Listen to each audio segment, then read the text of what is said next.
أعوذ بالله من الشيطان الرجيم بسم الله الرحمن الرحيم الحمد لله الحمد لله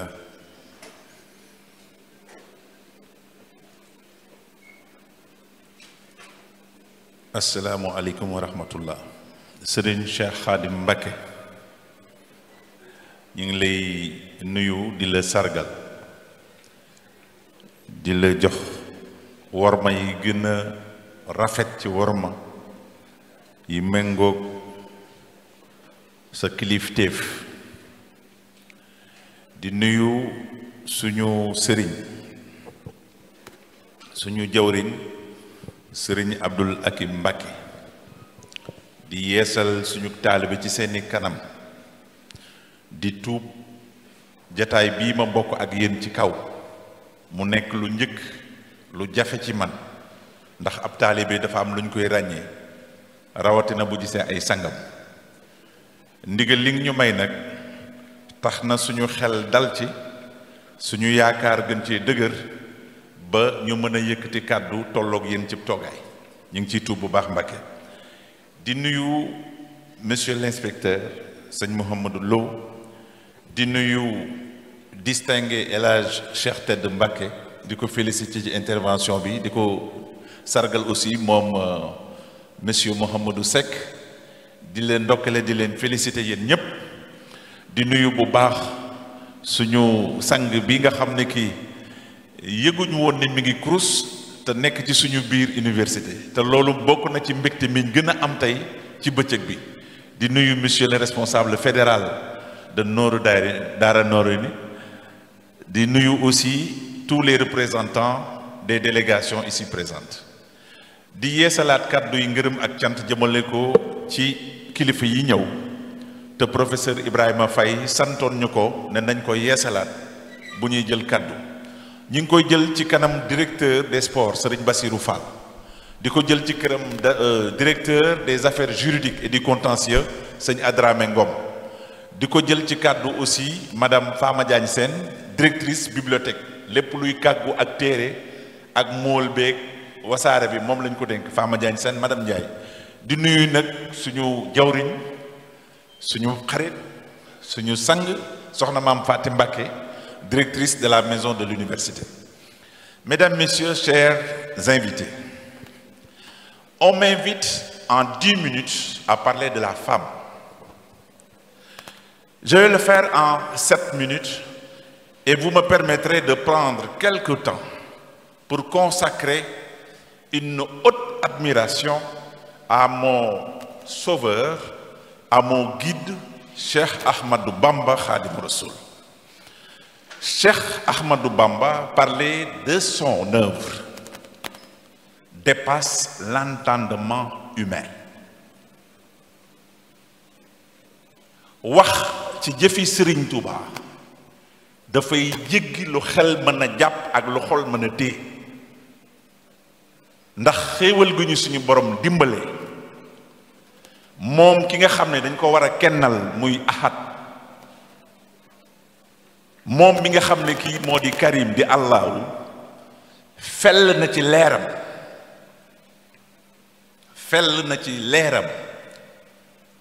bind na muhammadu rasulillahi sallallahu alayhi wa sallam ne amul lu may bind ci kaw suuf te jëmm jooju taxul ma wàcce ko muhammadu rasulillahi sallallahu alayhi wa sallam am góor yàlla ak soxna yu jóg di ko liggéeyal ba àddina bi yépp xam ne ñii liggéeyal nañ suñu borom liggéeyal nañ rasulillahi mu am ko bàyyeekoo Sénégal bokk ci tund wuñ naan Bawol am lu mu gën jëflante ko ak boromam ne ko lépp loo ma mënti may man yow yàlla maa ngi lay ñaan nga desal ma kese bëgg muhammadu rasulullah man xaadimu rasul ba doon ab jaamam kooku pour nga wax œuvre am ak dimension dinaa ko jéem de ci juróom-ñaari simili ndax dañ ma waxtaan loo ci soxna yi kiy wane mbaax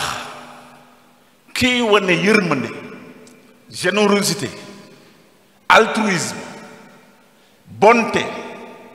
soumission et foi en Dieu mu yëkkati xalimaam tagg ki ñu gën a fonk ci jigéen muy soxnatu Mariam. Serigne Touba moo yëkkati bayit tudd ne kii nga xam ne kii tey mooy waajuru jigéen bi Seydina Isa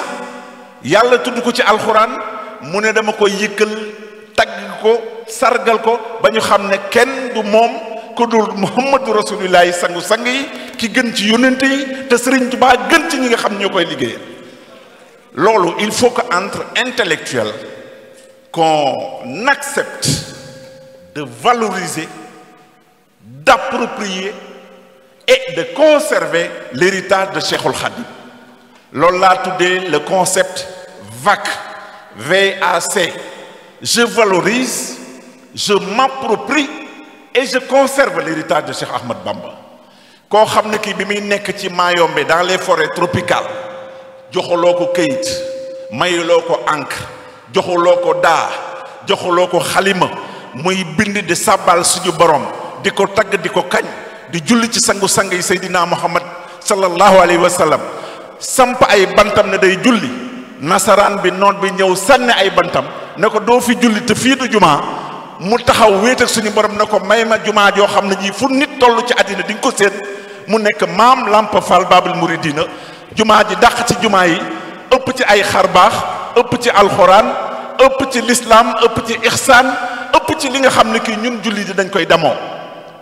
We are very proud to believe in Cheikh Ahmadou Bamba Khadimu Rasul. Américains dañuy toog di wax in God we trust, ci yàlla la ñu wékku. ñun bëgguñu dara lu dul Cheikh Ahmadou Bamba Khadimu Rasul. waxtaane nag jigéen ñi mënul wéy mënul sori. man ngaa jaar ci soxna Khadija man ngaa jaar ci soxna Aïcha ñii nga xam ne kii bokk nañ ci yaatal l'islam mais foofu dafay sori. damay yem fii nga xam ne diggante Bambey la ceytu ak gaawaan dem seeti maam soxna Anta Ndiaye mi ñuy indil maam Cheikh Anta borom gaawaan. dimension mënul romb soxna yu mel noonu. sang bu baax bi wax na ko sànq maam Jaaratullaahi borom Poroxaan elle a vécu 33 ans def fi loo xam ne li kii amul benn jigéen buy muuru bu ko fi def di doon génn jigéen ko am màggal. posons-nous les questions. Qu'est-ce qu'elle a fait pour mériter sa màggal? Qui est soxna Jaaratullaahi? La maman, la sève nourricière de Cheikh Ahmadou Bamba Khadim Rasoul. ki nga xam ne kii taxaw nga ciw sàkket muy taw sa kaw di dënn ba bët set nga téye ko ne ndigal laa fi doon xaar. Quelle soumission, quelle dévotion. Nous sommes un 8 mars, nous célébrons la journée internationale des droits de la femme. La femme opprimée, la femme négligée, la femme battue, la femme séquestrée, la femme violée. Alors, aujourd'hui, on essaie de faire une sauvegarde des principes de la femme. Mais qui est femme et qui ne l'est pas? Dans le concept religieux, il y a des hadiths qui reviennent sur les principes et les comportements que doivent revêtir chaque femme. Dieu, le Tout-Puissant,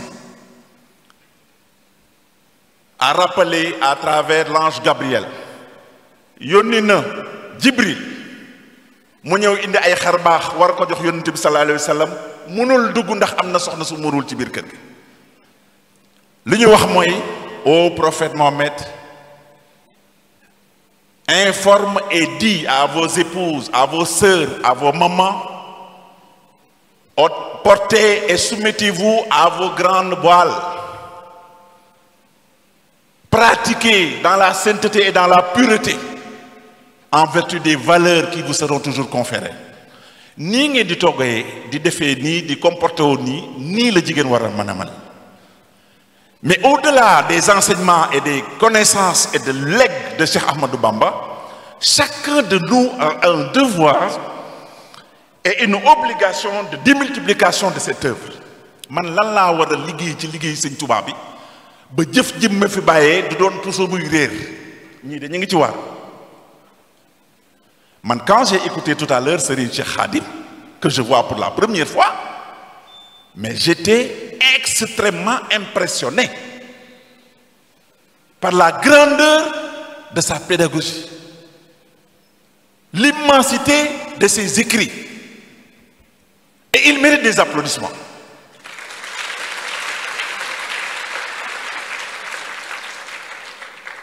Vous méritez des ovations. Vous méritez notre profonde gratitude. Parce que ce waajuru baax wi Sëñ Muntaxa Bachir yàlla na fi yàgg te wér amul leneen lu ko gënal ci àddina lu dul connaissance. Il aime la connaissance. Il aime l'exégèse de l'islam.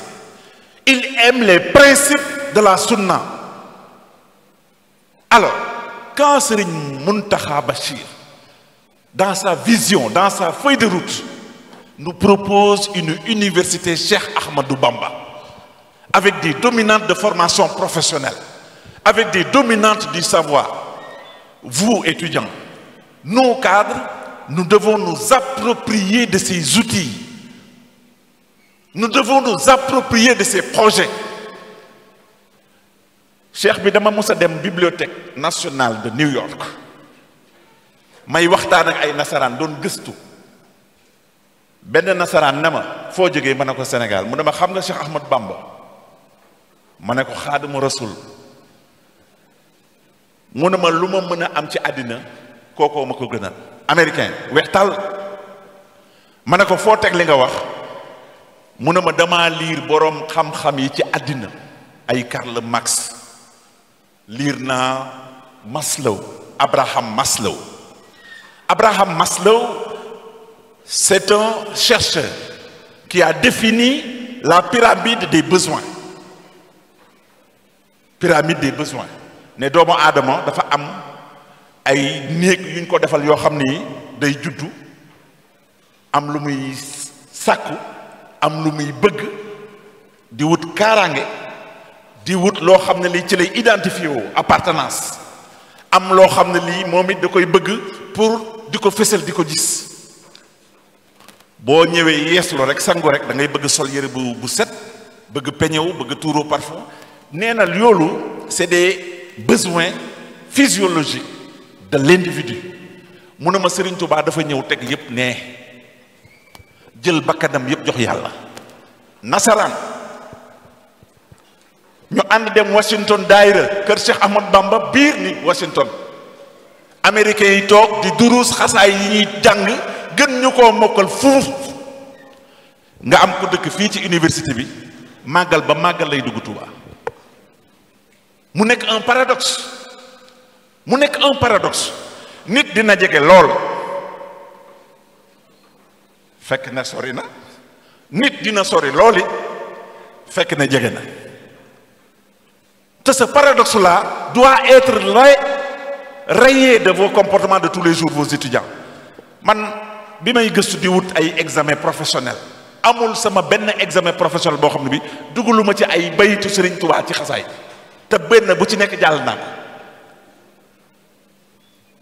booy wut xam-xam ba dal ci Serigne Touba bu la neexee nga toog sukk doonub taalibe. Je donne deux exemples Serigne Touba dimbale nañu ba ñun xam nañ ne li ñu daan dégg ci li sëñ Mouhamadou Lo doon wax léegi ci transcription écriture transposition littéraire dañ doon jóg ay Victor Hugo doon dégg ay Chateaubriand doon dégg ay Voltaire doon dégg Marx dégg keneen Engels dégg keneen Serigne Touba dàq bind ci doomu aadama bu yor xalima Serigne Touba la dàq bind billahi wallahi wa taala indiscutable et irréfutable Serigne Touba est le meilleur. waaw koo xam ne kii yow da ngaa bëgg xam-xam nga romb fi un meilleur di ma jëli un tocard mënul nekk nous on suit le meilleur et Serigne Touba est le meilleur Les exemples sont patents et je vais être terre à terre sur des exemples. li Serigne Saliou xotti Xelkom jaaga xotti ko jàppandal xotti ko feneen di ko bay te aw ñaqam tax mu di ko dundee ana kan moo ko fi def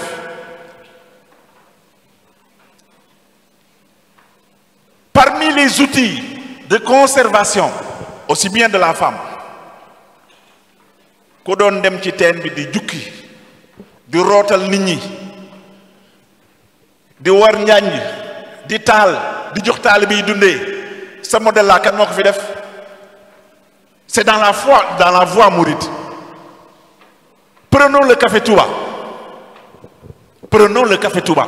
qui fait partie du legs et du patrimoine de Serigne Touba. Est-ce que vous avez compris la valeur intrinsèque et mystique du café Touba? Vous prenez le sens du travail. Liggéey ñaq jariñu bu ma gisee sang yu baax yi sëñ Muntaxa sa waajuru sell wi fu waay yëkkatee soxla mu gën cee gaaw gën cee tabe gën cee baax gën cee ëppale mais sëñ bi loolu jarul xalaat. Toutes les œuvres humanitaires nationales internationales vous avez la main de Serigne Muntaxa Bassirou Mbacké, petit-fils de Cheikh Ahmadou Bamba Khadimou Rassoul. Et ça revient aussi à l'œuvre de la femme Soxna Jaaratullaahi borom Porokhane. Tantôt j'ai pensé à d'autres créatures. Soxna Fatoumata Bintu Mohammed ibnu Mokhtar al-Kokiw appelé Soxna Maam Fati kooku mooy kan mooy maami sang bi toog ma bëgg nag ñu ñaanalaat sëñ Muntaxa kenn ku ne na sëñ Muntaxa Bachir yàlla na fi yàgg te wér parce que Soxna Maam Fati moomu dañuy ñaan ci li mu am ci barkeb sëñ Basiru ba mu baaxee ñu sang bii ci Touba mu baaxee ñu kii toog nii yàlla na université bi yëkkati ko bokk ci daara yi gën a màgg ci Sénégal yàlla mën nañoo defal barke boo xam ne bii bés bu nga xam ne kii dogu nga ñaan suñu borom ci suñu xam-xam ci si ngeen mbaax yàlla mën na leen a defal loo xam ne lii ëllëg ci biir kenn ku ne lay saytu ci xam-xam di nga ko am. am na ci nag loo xam ne mënumaa daaneel te duma ko tudd ki nga xam ne kii bokk na ci nga xam dañuy wax ne léeg-léeg bu ñuy wax ci lislaam nañ leen di tudd mënul ñàkk ala kulli haal